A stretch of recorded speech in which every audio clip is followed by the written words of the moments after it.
மக்களே, இன்றைக்கி நம்ம வீட்டில் காலையில் சுண்டல் செஞ்சோம். அதோடைய கொஞ்சம் எடுத்து வச்சுருந்தோம். இன்றைக்கி ஈவினிங்கு இது கூட மிக்சரை வச்சு ஒரு பேல் பூரி மாதிரி எப்படி பண்ணுறது ஒரு ஜஸ்ட் ஒரு ட்ரை. உண்மையிலே நல்லா வந்துச்சு. நீங்களும் செஞ்சு பாருங்கள். கொஞ்சமாக வேக வச்சு எடுத்து சுண்டல் மூக்கடலை, கொஞ்சமாக மிக்சர், நம்ம கடையில் வாங்கின மிக்சர் தான், கொஞ்சம் வெங்காயம், கொத்தமல்லி, புதினா, கொஞ்சம் உப்பு, பெருங்காயம், ஒரு ட்ராப் நெய். ஓகேவா? இப்போ எப்படி செய்யுதுன்னு பார்க்கலாம் பாருங்கள். ஃபஸ்ட் ஒரு ட்ராப் நெய் கொஞ்சம் போட்டுக்கிட்டு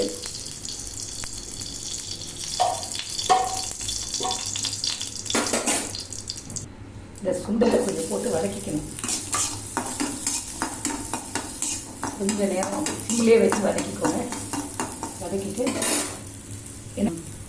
கொஞ்சம் பேர் கேஸ்ட்ரிக்கு பயப்படுவாங்க. இந்த கடலை மாவு தானே மிக்சர்லாம். நான் கொஞ்சமாக பெருங்காயம் பொரிச்சுட்டிக்கேன், இங்கே போட்டுட்டேன். இது போட்டு இதை வதக்கிட்டு நல்லா ரைட்டு, ஏன்னா எப்படி வெந்தது அதை போட்டுட்டு இப்போ இந்த மிக்சர் அதையும் போட்டு ரெண்டு வாட்டிக்கிட்டேன். அது லைட்டாக வதங்கட்டும். அதோட கொஞ்சமாக வெங்காயம், 2 வெங்காயம் போட்டேன். அதுவும் 2 அந்த நெய்லேயே வதங்கினா நல்லா வாசனையாக இருக்கும் சாப்பிட்றதுக்கு.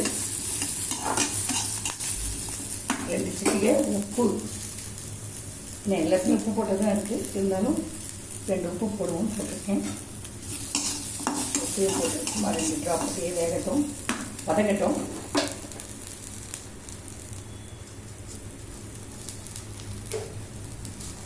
இப்போ ஸ்டவ் அணைச்சிடுங்க.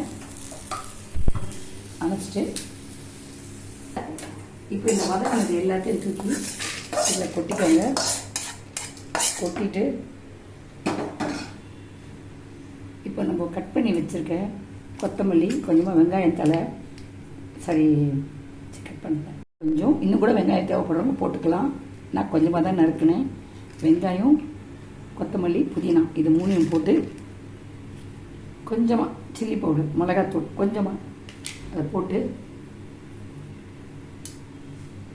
இப்போ எல்லாம் ஒன்றா போட்டு சும்மா ஒரு 2 ட்ராப் தயிர், நீங்கள் லெமன் இருந்தாலும் ஊற்றி போட்டுக்கலாம். எங்கிட்ட லெமன் இல்லை, அதான் தயிர் போட்டேன். ஏன்னா லெமனுக்கும் தயிருக்கும் கிட்டத்தட்ட ஒரே மாதிரியான தன்மை தான், புளிப்பு தன்மை மட்டும் கிடையாது, செரிமான தன்மையும் அதே தான். ஸோ அது 2மே வச்சு ஒரு டேஸ்டியான ஈவினிங் ஸ்நாக்ஸாகவும் போச்சு. தூக்கி போடாமல் மீந்து போனது வித்தியாசமான உணர்வோடு செஞ்சுருக்கேன்.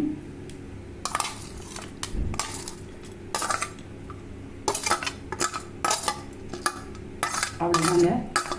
இதுக்கு வெறும் வயதே சாப்பிட்டுட்டு ஒரு கிளாஸ் டீ குடித்தாவே சூப்பராக இருக்கும். ஸ்டஃபியான, ஹெல்த்தியான, நல்ல சத்தான ஒரு இப்போது ரெடி ஆகிடுச்சிங்க. இவ்வளோ தான்.